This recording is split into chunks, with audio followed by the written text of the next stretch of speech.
በተለይ ደግሞ እኔ አንድ ነገር ልበልና በቃኝ ይበቃኛል፣ ብዙ ቦታውን እንዳልይዝባችሁ። ጃዬ ቁርአንን ያነበበ ሰው ለእኔ ሰልሟል።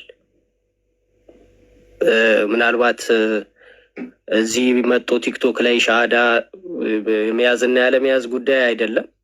ሊይዝም ይችላል ላይዝም ይችላል። ሰው ግን ቁርአንን ገልጦ ካነበበ በጥሩም ይሁን በክፉም ይሁን ቁርአንን ገልጦ ያነበበ ሰው ሰልሟል። ከዛ በኋላ ግን የሰለመው የገባውን ነገር በተግባር ማምጣት ነው የሚቀረው። ካላመጣ በተግባር ካላመጣው ያው አላህ አልፈቀደም፣ አላህ አልመራውም፣ ወይም ደግሞ ልቡ እያወቀ ስላልፈለገ ሊሆን ይችላል። ወደዛ ነው የሚሄደው። ግን ቁርአንን ያነበበ ሰው ከሙስሊሞች ጋር ለመወያየት ወር ደግሞ እስቲ ምንድን ነው ቁርአን ብሎ ከፍቶ ያየ ሰው ሰልሟል። ለእኔ እስልምናን አምኗል፣ እስልምና ገብቶታል ብዬ አምናለሁ። እኔ ማለት ነው።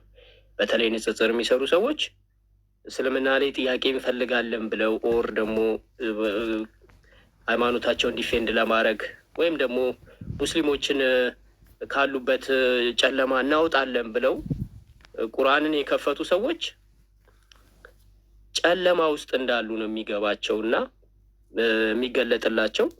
ግን ካመኑበት በፍጥነት ወደ እስልምና ይገባሉ። ካላመኑበት ግን ታግለው እንደ እኔ ምናልባት ልቡ ከፈጣሪ ጋር መታገል እንደማይችል ልቡ ሲገባው ወደ እስልምና ሊመጣ ይችላል።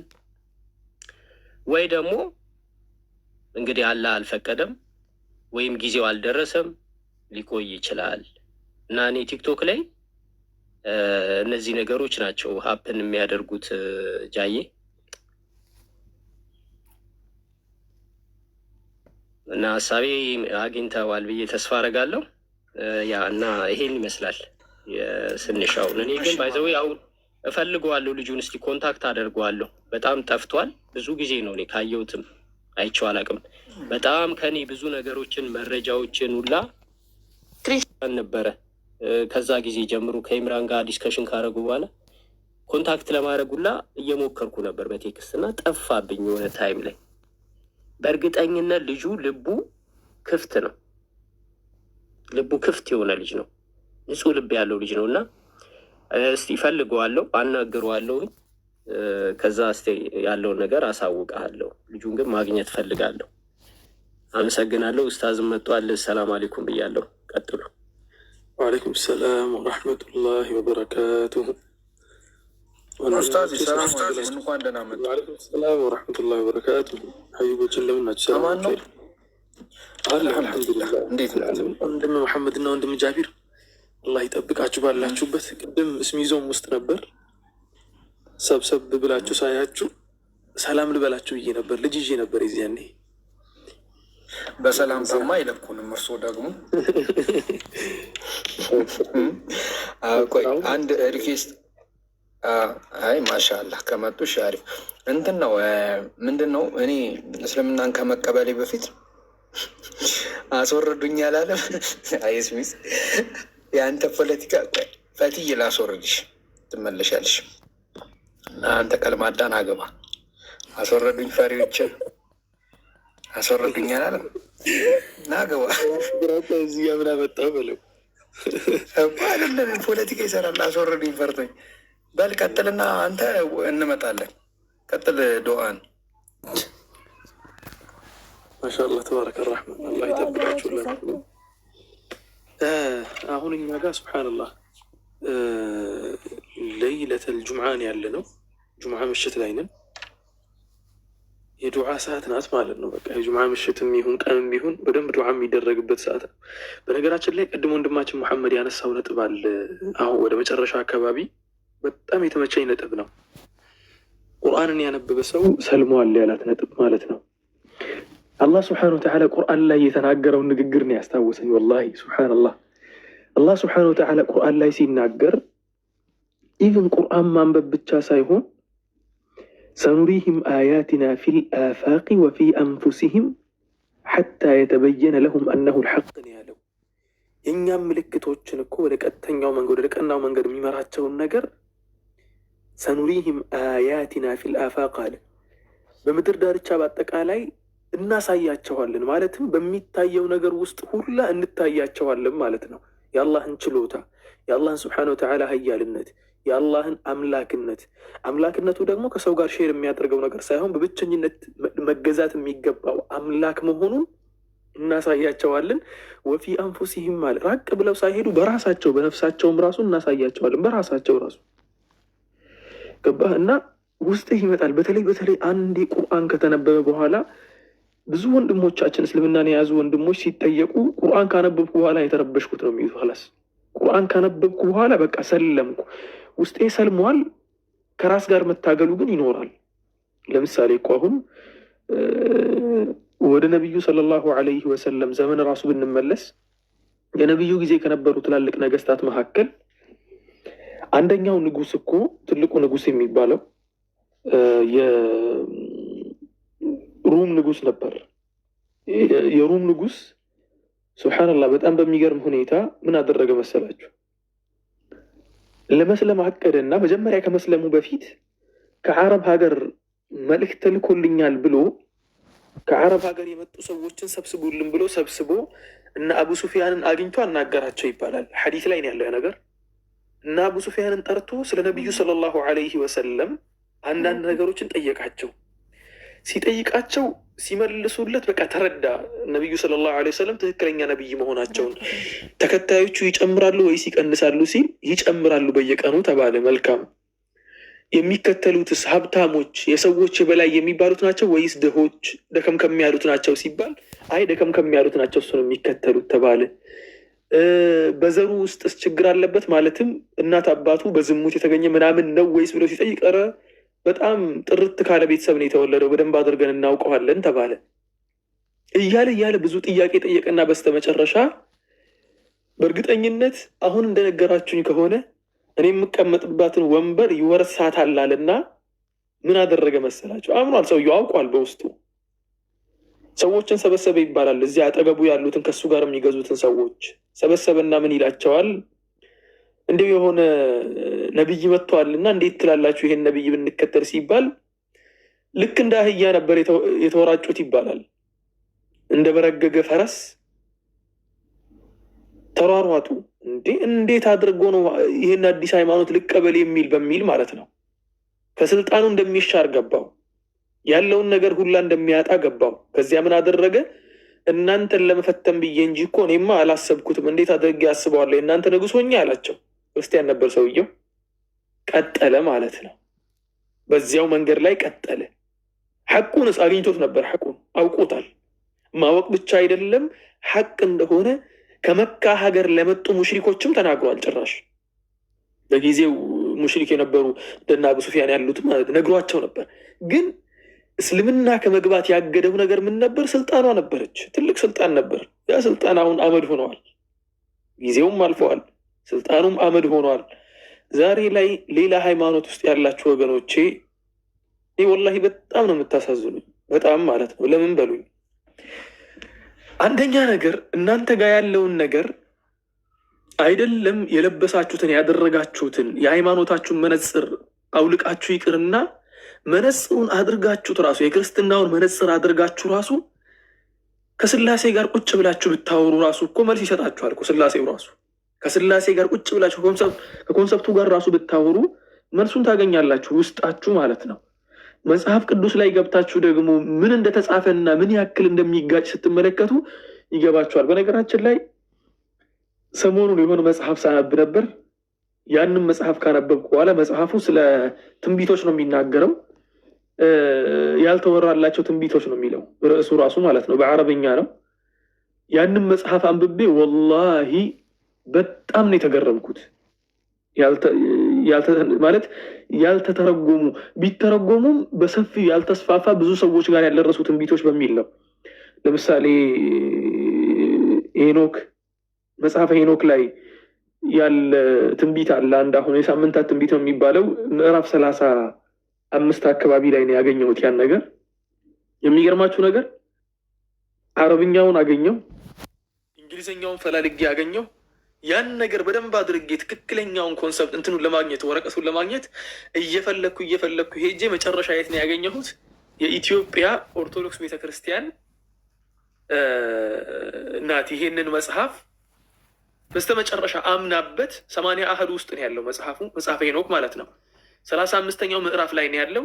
ኢንሻአላህ ኳሊቲ ያለው ምርጥ ቪዲዮ ሰራበታለሁ፣ ወደፊት አስቀምጬዋለሁ። ኮንሰፕቶች ትመለከቱ። ወላሂ ነቢዩን እንዴት አድርጎ ሄኖክ እንደተነበየ ወይ ደግሞ ሄኖክ እንዴት አድርጎ ስለ ነቢዩ ሙሐመድ ሰለላሁ ዐለይሂ ወሰለም እንደተናገረ ግራ ነው የምትጋቡት። እንዴ ሰው እንዴት አድርጎ ነው ይሄን ነገር ዝም ብሎ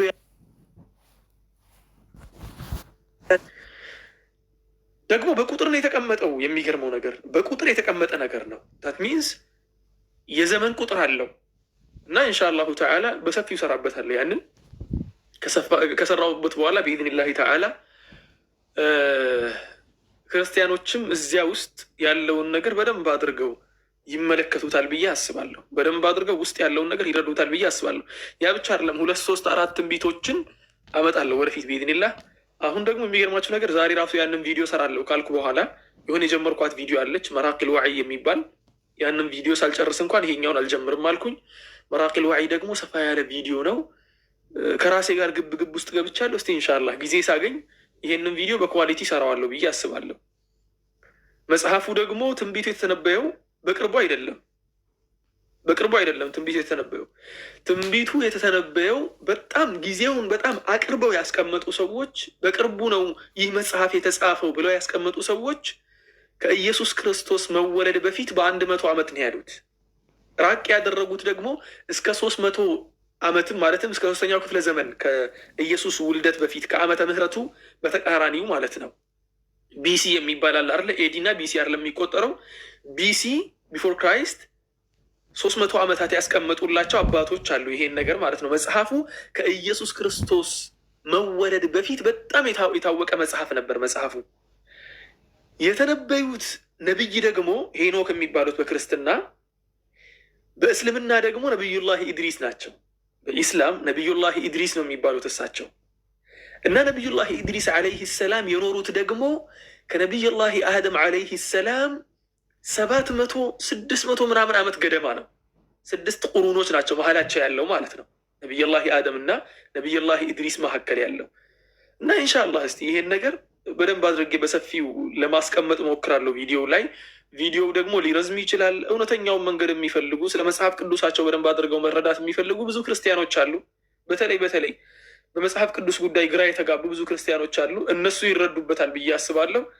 ኢንሻአላህ ቪዲዮ ላይ የምናገረው ስለ መጽሐፍ ቅዱስና መጽሐፍ ቅዱስ ውስጥ ያሉ ነገሮችን ነው። ደግሞ የሚገርመው ነገር ቁርአንና ሐዲስ ላይ የተጠቀሱ ቁርአንና ሐዲስ ላይ የተጠቀሱ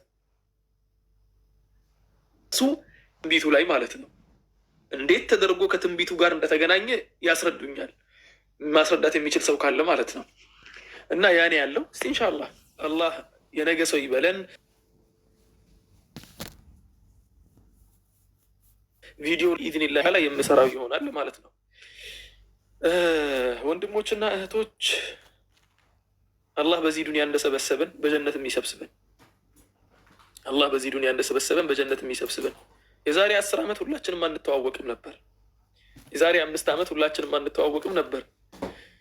እኔም ወደ ቲክቶክ ከገባው ገና 5 ዓመት አልሞላኝም እና የዛሬ 5 ዓመት የማንተዋወቀው ሰዎች አንዳንድ ወንድሞች ደግሞ የዛሬ 5 ዓመት በሌላ እሳቤ ላይ ነበሩ፣ በሌላ አስተምህሮት ላይ ነበሩ፣ በሌላ ሃይማኖት ላይ ነበሩ። የረበል ዒዘቲ ወልጀላልን ችሎታ ደግሞ ተመልከቱ። ያ ሙቀሊበል ቁሉብ ሰቢት ቁሉበና ዐላ ዲኒክ የሚባለው ለዚህ እኮ ነው። ነቢዩ ሰለላሁ ዐለይሂ ወሰለም የሰው ልብ የሚባለው የሰው ቀልብ የሚባለው ነገር የአላህ ስብሓነሁ ወተዓላ በይነ እስቡዕ ሚን አሳቢዕ ረሕማን ያሉት ነቢዩ ሰለላሁ ዐለይሂ ወሰለም የአላህ ስብሓነሁ ወተዓላ እጅ ውስጥ ያለች አላህ ስብሓነሁ ወተዓላ እንደፈለገ የሚገለባብጣት ነገር ናት ልብ ማለት። ስለዚህ ወንድሞችና እህቶች አላህ ልባችን እንዲያጸናው ዱዓ አድርጉ። አንድ ሸይኽ ነበርና ያ ሸይኽ አላህ ስብሓነሁ ወተዓላ መልካም ስነ ምግባሩ ወፍቆታል። በጣም ጥሩ ሰው ነው። ሲናገር መልካም ነው የሚናገረው፣ ሲሰራ ጥሩ ነገር ነው የሚሰራው። ልጆቹም በጣም መልካም ልጆች ነበሩት እና ተጠየቀ፣ እንዲያው ሸይኽ በህይወቶት የማይረሱት ነገር አለ እንዴ? ከዱዓ መሀል የማይረሱት ዱዓ አለ እንዴ? ይሄን ሁላ ነገር ያመቻቸሉት። አንደኛ ነገር ለራሶት በጣም መልካም ሰው ኖት። ሁሌ ፊቶት እንደፈካ፣ ሁሌ እንደተጫወቱ፣ ከሰው ጋር እንደተቃለዱ፣ የነቢዩን ሱና እንደተከተሉ ነው ሁሌ። ልጆቹ ደግሞ እንዳለ መልካም ልጆች ነው ያሉት እና እንዴት ነው የሚያደርጉት? ለብቻ የሚያስታውሱት ዱዓ አለ እንዴ ሲባሉ 2 ዱዓዎችን ረስቼ አላውቅም አሉ። ሰላት በሰገርኩ ቁጥር 2 ዱዓ ረስቼ አላውቅም። አንደኛው ረበና ላ ቱዚግ ቁሉበና ባዕደ ኢዝ ሀደይተና ወሀብ ለና ሚን ለዱንከ ረሕመተን ኢነከ አንተል ወሃብ። ረበና ላ ቱዚግ ቁሉበና ባዕደ ኢዝ ሀደይተና፣ ልቦቻችንን አንዴ ወደ ቀጥተኛው መንገድ ከመራህልን በኋላ ወደ ጥመት አታስገባን ያ ረቢ ብዬ አላህን ለምነው ነበር። ሰላትን እየሰገደ መልካም ነገር እየሰራ አላህን እየተገዛ ጥሩ ነገሮችን እያደረገም ልቡን አይተማመንም። ምክንያቱም የአላህ ስራ አይታወቅማ፣ አላህ ስብሓነሁ ወተዓላ ቻይ አምላክ ስለሆነ።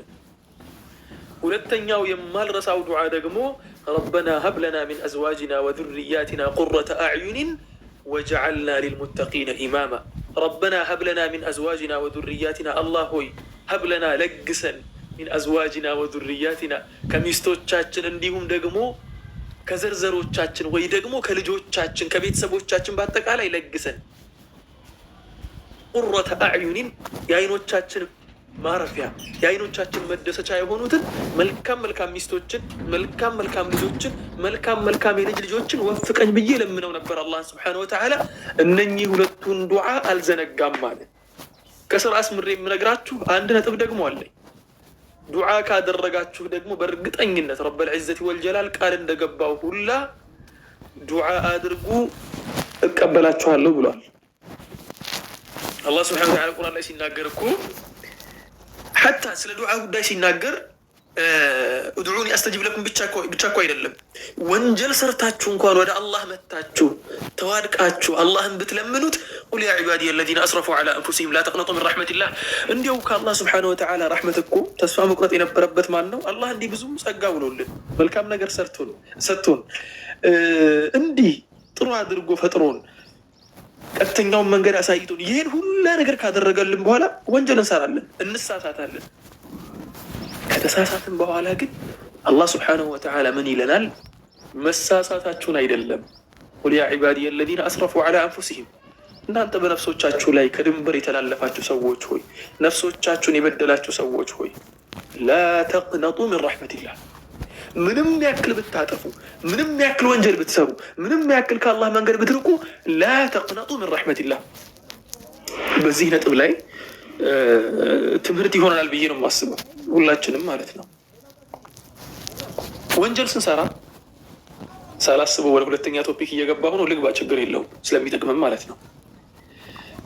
ወንጀል ስንሰራ የሸይጣንን አካሄድና የእኛ መልስ ምን መሆን እንዳለበት ልንገራችሁ እስቲ የወንጀልን ነገር። ምክንያቱም በደንብ አድርጌ ወንጀልን ስለማውቀው ብዙ ጊዜ ስለምሰራ አላህ ይቅር ይበለኝ፣ አላህ ተውበት ይመለስልኝ፣ አላህ ስብሓነሁ ወተዓላ ይቅርታ ያደርግልኝና ስለምሳሳት አውቀዋለሁ ሸይጣን እንዴት አድርጎ እንደሚወሰውሰኝ ማለት ነው። በደንብ አድርጋችሁ ስሙ። ወንጀል መጀመሪያ ስንሰራ ሸይጣን ምን ያደርጋል መሰለህ? በተቻለው አቅም ወንጀል ውስጥ አንተን መያዝ ይፈልጋል። አንተን ኮንትሮል አድርጎ ወንጀል ውስጥ እንድትቆይ፣ መጥፎውን ነገር እንድትሰራ፣ ወደ አላህ እንዳትመለስ ያዝ ያደርግህና ያቆይሃል እዚያ ውስጥ። እንደምንም ብለህ ጌታን ስለምትወደው እንደምንም ብለህ ወጥተኸው ትወጣለህ ከሸይጣኑ እንትን ውስጥ ማለት ነው፣ ማቀፍ ውስጥ ወጣና ተውበት ታደርጋለህ። ወዲያው ተውበት ስታደርግ ምን ያደርጋል መሰለህ? የሆነች እንትን አለው፣ መሸንገያ ነገር አለው።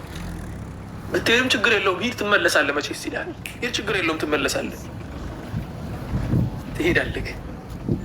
ትንሽ ትቆይና የሰው ልጅ ነህ፣ ወደ ስህተቱ ትመለሳለህ፣ ወደ ወንጀሉ ማለት ነው። ልክ ወደ ወንጀል ስትመለስ ምን ይልሃል መሰለህ? አንተ ጋር መጥቶ ይኸው እንደነገርኩህ እኮ አንተ እኮ የአላህ ባሪያ ለመሆን የሆነ የሚቀርህ ነገር እኮ አለ። አንተ ወንጀልን አበደን ከወንጀል ርቀህ ልትቆይ አታስበው። እኔ አንተም በደንብ አድርጌ ስለማቅህ ነው። ከዚያ በኋላ ምን ውስጣችን ላይ ይመጣል? እንዲህ እየተመላለስኩ ወንጀልም እየሰራው እየተወበትኩም እየሰራው የምቀልድ ነገር አይመስልም እንዴ ትላለህ? ሸይጣን መስሎ ይመስላል ይላል። እንዴ ከአላህ ጋርም አትሳፈጥ፣ ከአላህ ጋር አትቀልድ፣ ከአላህ ጋር አይቀለድም። ለአንተ ያሰበ አይመስልም እንዲህ ሲልህ፣ ለአንተ ያሰበ አይመስልህም? ከአላህ ጋር አትቀልድ፣ ከአላህ ጋር አይቀለድም። ከቶበትክ ነው።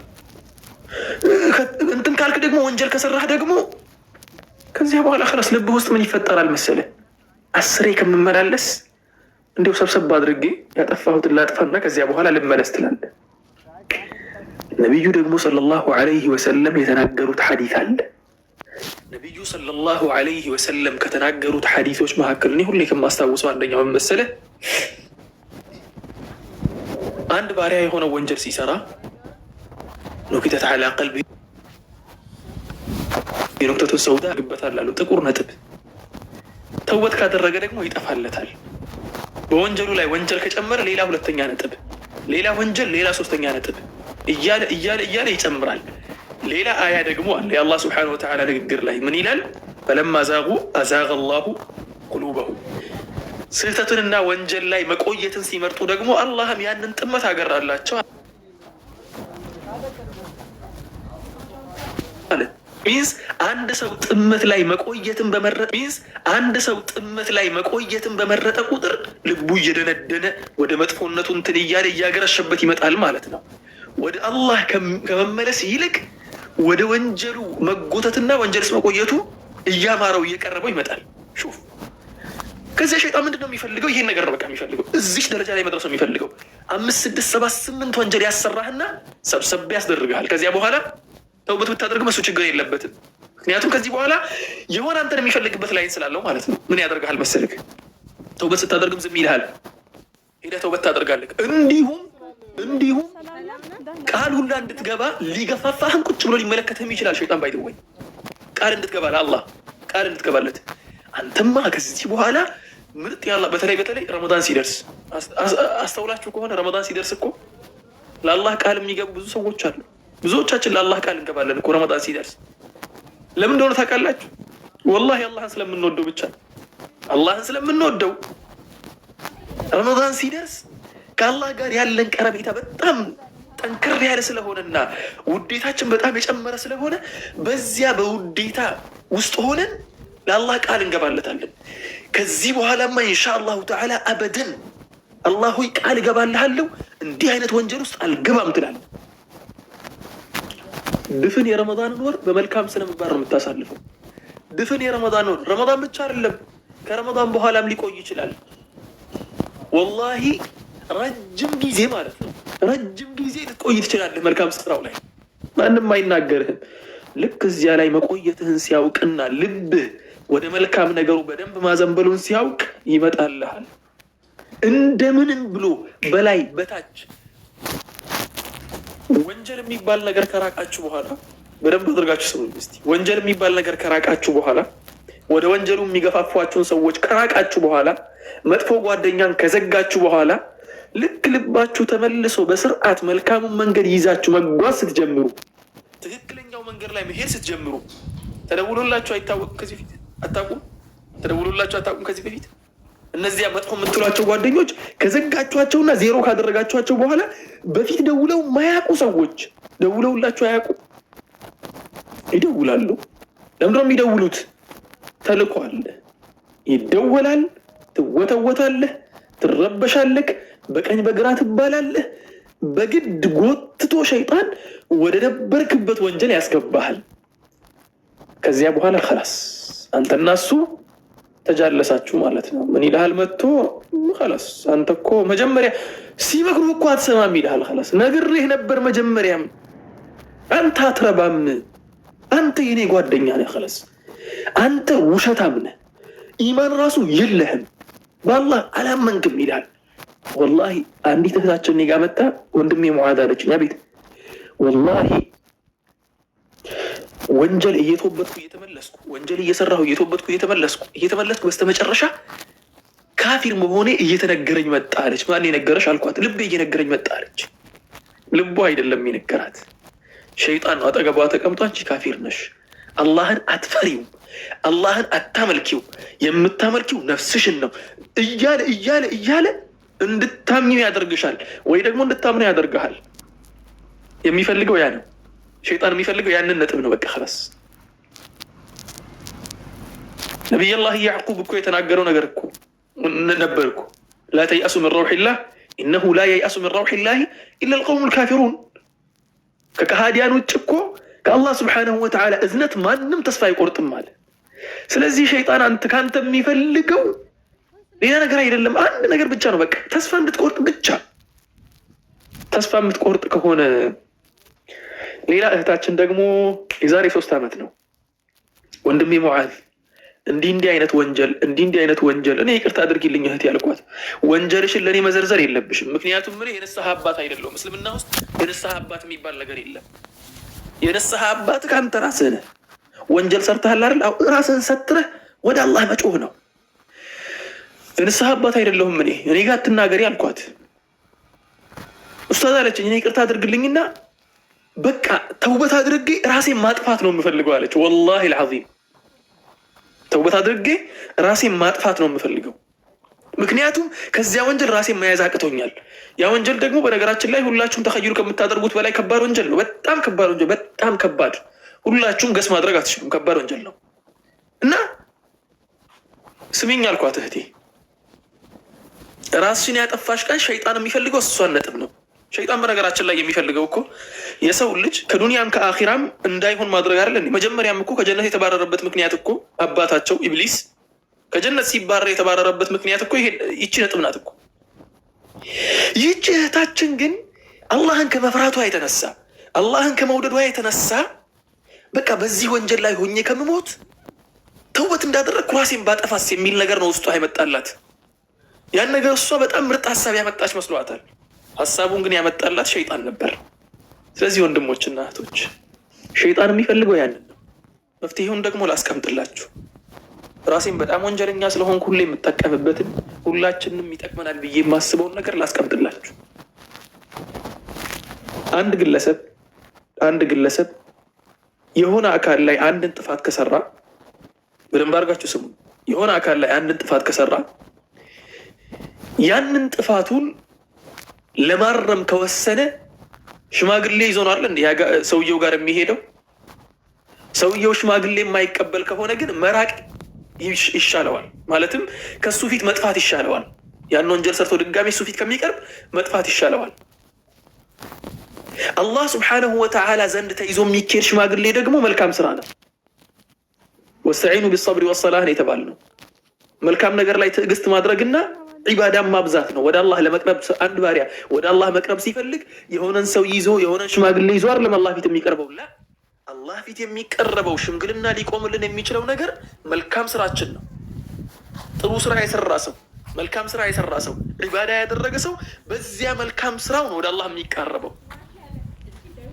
መልካም ስራ መስራትን እናብዛ። ወንጀሎቻችን ስፍር ቁጥር የላቸውም። ወንድሜ እህቴ፣ የሆነ ወንጀል በሰራህ ቁጥር መልካም ነገሮችን ስራ። ከመልካም ነገሮች እንዳይለዩ የምልህ ደግሞ የመጀመሪያው ኢስቲግፋር ማድረግ ነው። በልብህ እየሰማኸው ኢስቲግፋር ማድረግ ከነ ሁለመናህ ማለት ነው። ኢስቲግፋር አስተግፊሩላህ እሱ አይደለም። ይሄ ኢስቲግፋር አይደለም። ይሄ ዝም ተብሎ የሚባል ወሬ ነው። እሱን አይደለም። ቁጭ ብላችሁ ከራሳችሁ ጋር ኢስቲግፋር ማድረግ። እየሄዳችሁም ሊሆን ይችላል። ሰው መሀል ከተማ ላይ ቆማችሁ ሊሆን ይችላል። የነቢዩላህ ሙሳ ዘመን ላይ የነበረው ግለሰብ እኮ ወንጀሉን ስንት ዓመት 40 ዓመት ሙሉ አላህ ላይ ሲያምጽ ከርሞ ተውበት ለማድረግ እኮ 2-3 ደቂቃ እኮ በቂው ነበር። አላህ ካንተ የሚፈልገው የልብህን ይቅርታ መጠየቅ ነው። በቃ አላህ ሽማግሌ ይዘህና አላለ፣ ሙክት አስገባ አላለ፣ ሌላ እንትን አድርግ አላለ፣ ብር ክፈል አላለ። ኢስቲግፋር ማድረግ ከልብ የመነጨ ወደ አላህ የመመለስና ኢስቲግፋር ማድረግ ነው። ወንጀሉን ከደገምኩትስ መድገም አይደለም ብትደጋግመው፣ አንዴ ሁለቴ አይደለም ሚሊዮን ጊዜ አንድ ወንጀል ብትሰራ ያቺን ወንጀል ኢስቲግፋር ጠይቅ። ተግባባን? አንድን ወንጀል ሚሊዮን ጊዜ ብትሰራ ያቺን ወንጀል ተመልሰህ ይቅርታ ጠይቅ። አላህ ሆይ እንዲሁ ከአንድ አካል ቢሸሽ፣ አንድ አካል እኮ ከሱ ሲሸሽ የሆነ የምትሸሽበት አካል ቢኖር እኮ ነው አይደል? የምትሸሸው ያንን ግለሰብ አንድን ግለሰብ እኮ የሆነ ነገር አጥፍተህበት ብትሸሽ የምትሸሸው ሰላም ለመፈለግ ነው። ከአላህ ተሸሽቶ ደግሞ የትም ሰላም አይገኝም። ስለዚህ ወዴት ነው የሚሸሸው? ወደ አላህ ነው የሚሸሸው። ፈፊሩ ኢለላህ ነው ያለው። ወደ አላህ ሽሹ፣ ወደ አላህ ሽሹ። ከማን ነው ወደ አላህ የሚሸሸው? በአላህ ላይ ወንጀል ከሰራህ ወይ ደግሞ ወንጀል ከፈጸምክ በኋላ ወደ አላህ ነው የምትሸሸው። አለቀ። ታጠፋለህ፣ ወደ አላህ ነው የምትሸሸው። ጥሩ ነገር ታገኛለህ፣ ወደ አላህ ነው የምትሸሸው። አንዴ አይደለም፣ ሁለቴ አይደለም። ሴም የሆነ ስትሰራ ለምሳሌ አንድ ወንጀል አለ፣ እኔ ያስቸገረኝ እንበል። ያን ወንጀል ሰራ፣ ሁለተኛ ደገምኩ። ሸይጣን መጥቶ አንድ ወንጀል ሁለቴ ደግመህ እቺማ ቀልድ ናት፣ እቺ ተውበት አይደለችም ይላል። ተውበት ነው። ምን አባቱ ያመጣል? ሸይጣንስ ቢሆን ተውበት ነው፣ ተውበት ነው። ኸላስ አስተግፊሩላህ በልበ ሙሉነት አላህን ይቅርታ ትጠይቀዋለህ። አለቀ። ንስሐ ግባ ተብሎ ሚስጥርህን ለሰው መናገር የለ፣ እንትን አድርግ ማለት የለ። አለቀ። ንስሐ ስትገባ ከአላህ ጋር ነው የምትገባው። ረበል ዒዘቲ ወልጀላል ፊት ለፊት ተቀምጠ በጨለማ ውስጥ ያ ረቢ ይሄን አጥፍቻለሁ፣ አንተም ታውቃለህ ያጠፋሁትን። እነኚህ ያጠፋኋቸውን ወንጀሎችን በአጠቃላይ ማንም ሊምረኝ አይችልም። ማንም ደግሞ አንተ ፊት አማላጅ ሊሆነኝ አይችልም፣ አንተ ካልፈቀድክለት በስተቀር። እኔ ደግሞ አንተ ጋር ስመጣ ምንም ይዤ አልመጣሁም። የአንተን ውዴታ ብቻ ነው ይዤ የመጣሁት። አንተን ለመጠየቅ ነው የመጣሁት። አንተ ፊት ለማልቀስ ነው የመጣሁት። የተናነሰ ባሪያ መሆኔን ለማሳየት ነው የመጣሁት። እኔ ትንሹ ባሪያ፣ ወራዳው ባሪያ፣ ወንጀለኛው ባሪያ ወደ አንተ ሸሽቼ ያለው ያ ረቢ ታደገኝ ትላለህ። ከዚያ ወንጀል ቀስ በቀስ ወንጀሉን ትተዋዋለህ። የሆነ ባሪያ ነበር፣ በዚሁ አጋጣሚ የሆነ ሰሓቢይ ነበር። ይህ ሰሓቢ ወንጀል ይሰራ ነበር። በነገራችን ላይ ሰሓቦችም ወንጀል ይሰሩ ነበር። እነሱ ከኛ በጣም ይለያሉ። ሰሓቦች በጣም ከኛ በላይ የራቁ ናቸው። ለምን ሲባል እነሱ ወንጀል ባጠፉ ቁጥር እስትግፋራቸው በጣም የበዛ ስለሆነ ነቢዩ ሰለላሁ ዐለይሂ ወሰለም ስላዩ ብቻ በጣም ከፍታ ላይ ናቸው። ምክንያቱም እነሱ ያዩት ሰው ሙሉ ሰው ነበር ዐለይሂ ሰላቱ ወሰላም። ነቢዩ ሙሐመድ ሙሉ ሰው ናቸው። ከእሳቸው ጋር መዋል በራሱ የሚያወርሰው ነገር አለና ማለት ነው። እና ከሰሓቦች መካከል አንዱ ሰሓቢ